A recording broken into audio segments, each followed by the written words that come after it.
নারী টি-20 বিশ্বকাপের বাছাই পর্বে দারুণ পারফরমেন্সে র্যাঙ্কিংয়ে এগিয়েছেন একাধিক টাইগ্রেস ক্রিকেটার। ব্যাটারদের র্যাঙ্কিংয়ে ৩ ধাপ এগিয়ে ১৯ নম্বরে অধিনায়ক নিগার সুলতানা। বড় লাভ দিয়েছেন সোবহানা মুস্তারি, ১৬ ধাপ এগিয়ে আছেন ৩৬ নম্বরে। তবে পিছিয়ে গেছেন শারমিন আক্তার সুপ্তা, ১৩ ধাপ পিছিয়ে আছেন ৪৮ নম্বরে।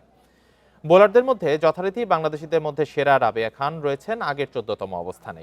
৮ ধাপ এগিয়ে ২৮তম স্থানে উঠে এসেছেন নাহিদা। ৪৩ ধাপ এগিয়ে ১০০-এর বাইরে থাকা স্বর্ণা এখন ৭৪ নম্বরে। এছাড়া বোলারদের মধ্যে বিশাল লাভ দিয়েছেন পেসার মারুফা আক্তারও।